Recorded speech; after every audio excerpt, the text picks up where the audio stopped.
Le 30 août dernier, l'organisme de bassin versant Matapédia Restigouche a souligné son 20e anniversaire lors de son AGA, son Assemblée générale annuelle.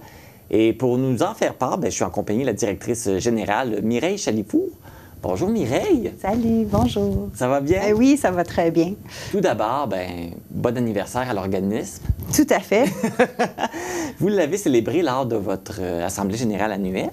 Et puis, comment ça s'est passé? L'Assemblée générale annuelle, premièrement, c'est un 20e. C'est le 20e AGA, c'était le 21, mais bon. Un 20e AGA, alors on a ouvert l'AGA avec un cocktail. Fait que tu pouvais rentrer à l'AGA puis tu avais ton petit cocktail pour nous écouter faire le processus de tout ce qui est l'Assemblée générale annuelle. Ça a super bien été.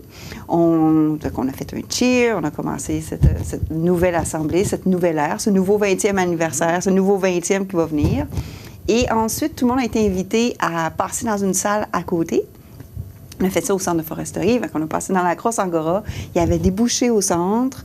Puis, on a présenté les prix de la rivière durable. Après, on a fait l'OBV se raconte. Donc, on n'était pas assis en rond parce qu'on n'avait pas assez de chaises. Donc, on avait tout le monde, on était aux environ 35 personnes. On était en rond et on a commencé à se raconter. Raconter des anecdotes du passé, raconter des moments qu'ils ont vécu, des choses qu'ils ont marquées, comment ils sont arrivés à l'OBV. Donc, ça fut vraiment un bel échange qui s'est fait. Et à la fin, le monde a décidé, on a pris sur le vif, il y a quelqu'un qui a donné, moi, mes 3 mots est ça.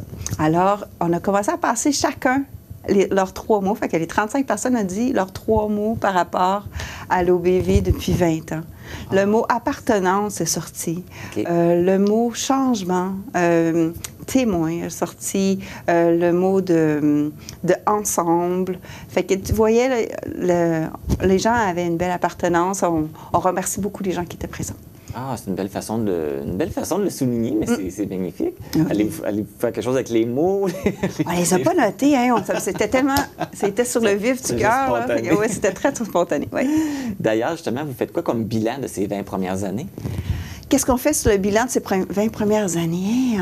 Au niveau, il y a comme le bilan de maintenir l'OBV en vie et en forme avec une équipe de professionnels. Puis il y a un bilan qui s'est fait avec le plan directeur de l'eau. Avec le plan directeur de l'eau, lui, écoute, ça aussi, c'est un beau bilan. Là. Fait qu'on va commencer avec le plan directeur de l'eau. Là, on a commencé 2000, la formation de l'OBV, qui était le conseil de bassin versant de la rivière Matapédia dans le temps, en commençant en 2003.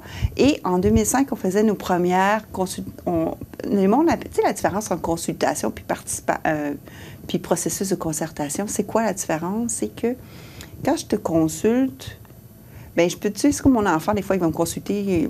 Jadis, il me consultait, puis il me disait quelle couleur de pantalon tu veux, et que je vais mettre, maman, mais je dis, mets ton rouge, puis il ressortait avec le bleu. Parce que, il avait consulté, il avait besoin d'appui, puis connaître les opinions qui sont là. Le processus de participation, concertation, en fait, c'est qu'on arrive vraiment à un consensus. Tout le monde, les gens arrivent à un consensus pour dire, oui, c'est cet objectif-là, c'est cette action-là qu'on met de l'avant, et avec cette cible, cet indicateur-là. En 2005, on a commencé à faire une consultation. Donc, on a consulté, on a pris les informations du milieu pour savoir, puis ces informations du milieu, là, il y avait des cartes sur les tables, on a divisé, il y avait des chasseurs, il y avait des inspecteurs, des municipales, des maires, nommez-les les gens de personnes qui étaient là, forestiers, agricoles, puis on mettait des points, quels sont les constats du terrain en 2005?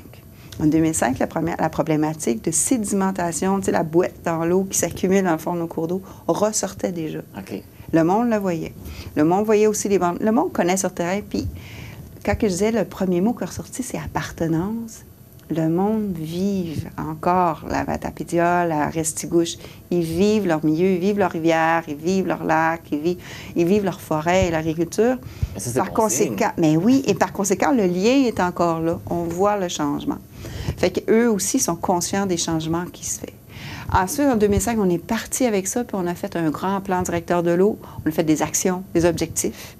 Et depuis tout ce temps-là, on a fait le bilan où on est arrivé, là, parce que là, ça fait 5 fois qu'on revise notre plan directeur de l'eau. On est dans notre 5e révision. Okay. 5 fois au niveau ici, dans le bassin versant. Au niveau du ministère, ça fait 3 fois officiellement. Mais nous, on le fait plus souvent, on le fait aux 4 ans, 5 ans, pour vraiment avoir un pouls qui est véritable de ce qui est les gens. Et là, dans ce bilan-là, ce qui était beau, c'est on prenait tous les acteurs de l'eau, 100 acteurs. On a environ 100 acteurs là, que, depuis qu'on les rencontre de bilan après bilan, c'est 2008, 12, 10, 12, 14, 18, hein, on les a regardés, puis on leur regardait où ils étaient rendus dans les pistes d'action.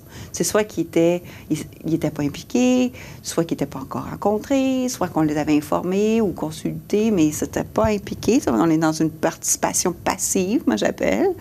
On se déplace quand même là, pour s'informer et pour se consulter. Ou soit que là, on était rendu à co-décider, à s'impliquer ou à s'auto-responsabiliser tout simplement d'une action.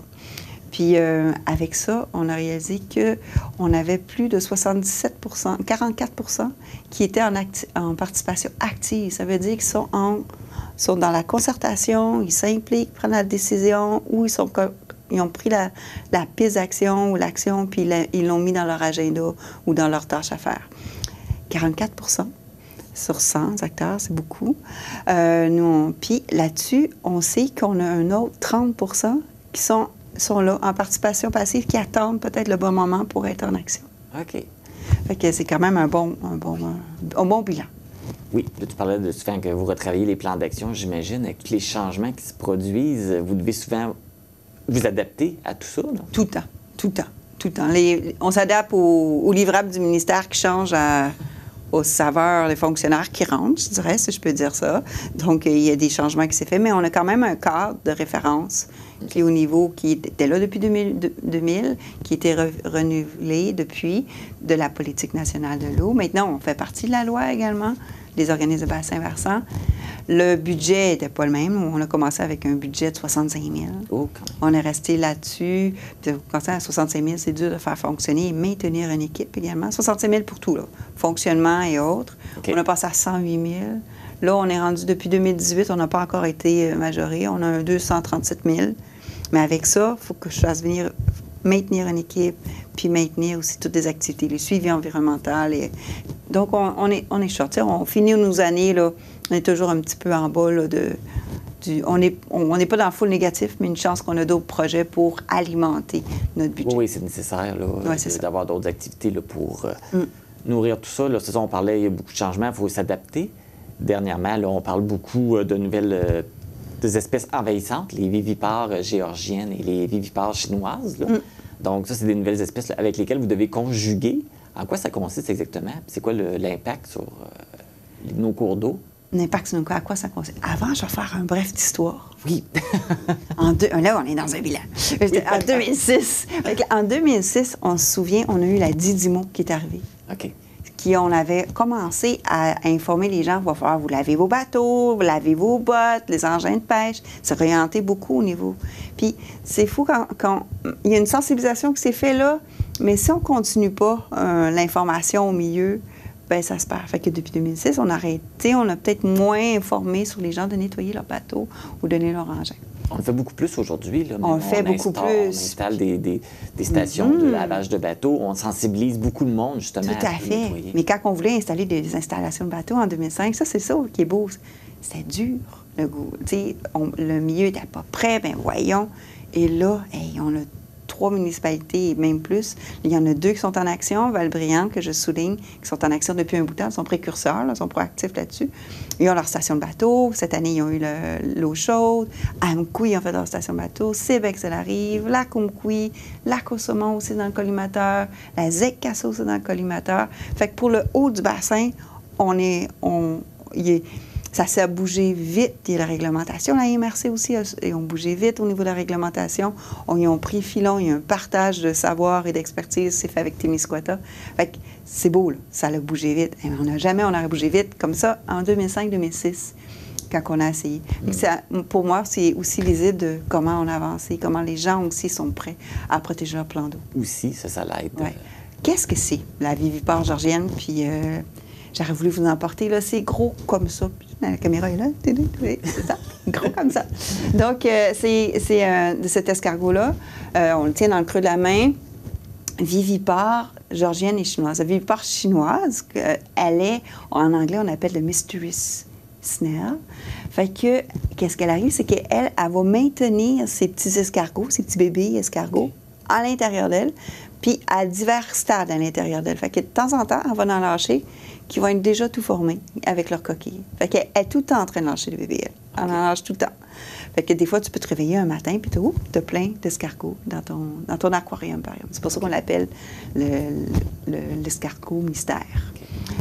Toutefois, ben, c'est comme ça aussi dans la vie de lac. Fait que l'escargot chinoise, elle va se développer rapidement.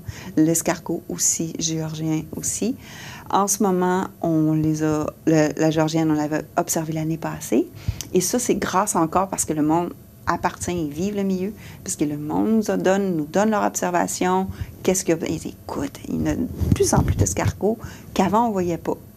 On a de plus en plus de types de choses, de réactions qui se passent dans l'eau avant qu'on ne voyait pas.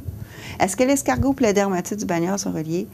Dans le cycle général, oui, ils sont reliés. Est-ce que c'est relié à l'escargot géorgien puis à la vivipare chinoise? On ne sait pas encore. OK.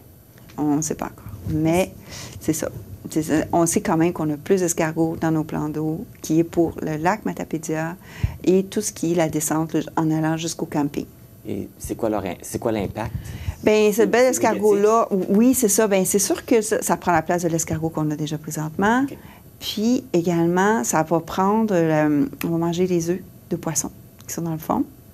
Donc, on vient changer l'environnement, puis on vient menacer nos frayères qui sont aussi dans nos cours d'eau.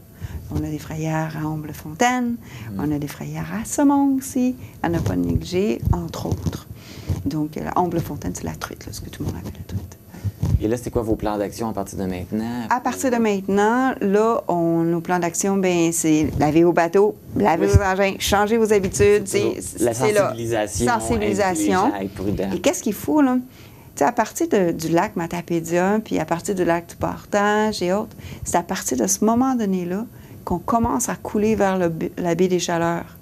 Il n'y a pas d'escargots, puis il n'y a pas d'autres ces espèces-là encore dans la baie des Chaleurs. On est une porte d'entrée. Un coup que c'est rentré dans notre réseau, bien, on va tout envahir le réseau qui va du côté du Nouveau-Brunswick. Là. On vient étendre, là, tu sais, parce qu'avant, on était dans le fleuve Saint-Laurent. Fait qu'on le voyait avancer, là, tu sais, on les voyait avancer dans le fleuve Saint-Laurent. On dit, ça va jusqu'à temps qu'un autostoppeur se met sur un auto ou autre, ou sur un bateau, puis qui n'a pas lavé son bateau, puis qui arrive dans les lacs. C'est comme ça arrive. Ça va être comme ça, on va arriver la mouille zébrée aussi. La mouille zébrée, on doit faire attention parce qu'elle aussi va changer grandement les impacts aussi. Bon, bien, écoute. Mireille Chalifot, merci beaucoup. Puis on vous souhaite encore un autre beau 20 ans d'activité. Je pense qu'on a besoin de vous pour protéger nos lacs et de surveiller ça de proche. Donc, merci beaucoup. Puis continuez votre beau travail. Merci à tous les acteurs qui se sont impliqués. Donc, si vous voulez connaître toutes les activités de l'organisme de bassin versant Matapédia-Restigouche, vous pouvez consulter le site Internet matapédia-restigouche.org.